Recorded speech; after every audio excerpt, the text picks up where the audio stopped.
As heavy Russian shelling and artillery fire continue to rain down on Ukraine, one way the United States is assisting the beleaguered country is by sharing its intelligence. Let's bring in former CIA Chief of Station Dan Hoffman. Dan, welcome. Good to see you. So there's been talk about weapons of mass destruction inside Ukraine. Is that all Russian propaganda?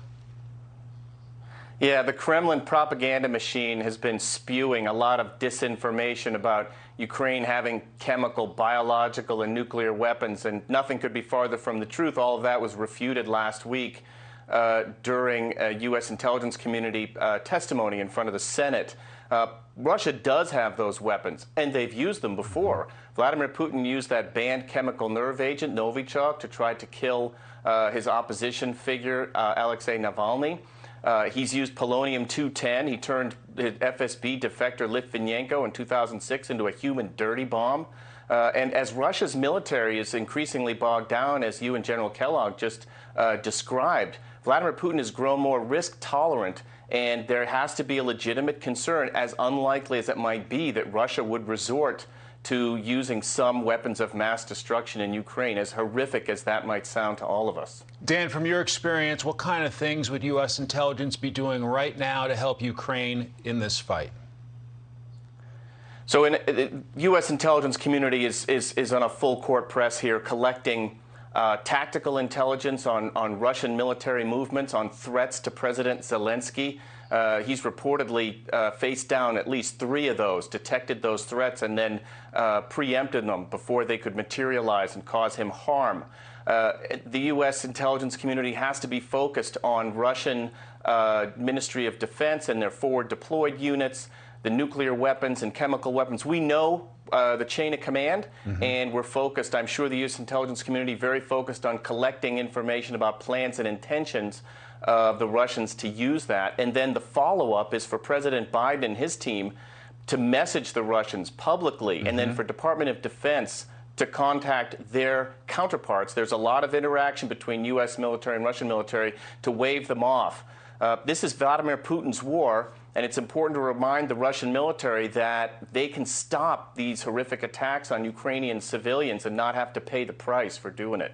So the Russian people are not the enemy, it's Vladimir Putin. Are you struck by the struggles of the Russian military? Most thought they would have had an easier time.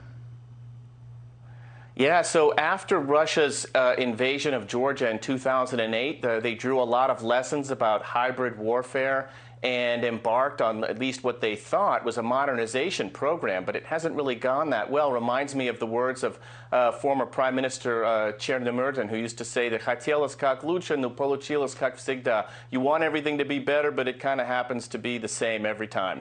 And as try as they might, the Russians are facing the same problems they've faced since going back to World War II. Bad supply, bad logistics, ineffective military commanders on the ground, bad morale. And then on the other side, Ukraine might not have water, electricity, and food in a lot of their cities, but they've got a lot of heart and the will to fight that Russia appears to have underestimated. I know a big part of the intelligence work is trying to assess a world leader's thinking. What do you assess in terms of Vladimir Putin's thinking at this point?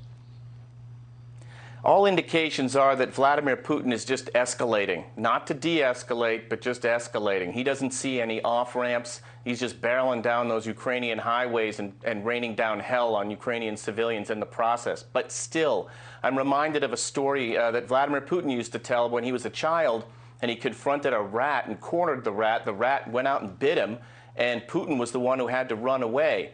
It still might be a good idea. Some of my friend Ken DeCleva likes to say, served with me in Moscow, he's a psychiatrist and leadership analyst. Ken likes to say it's important to leave the bear, the Russian bear, a way out through the forest and don't corner Vladimir Putin. So that's why the negotiations are important.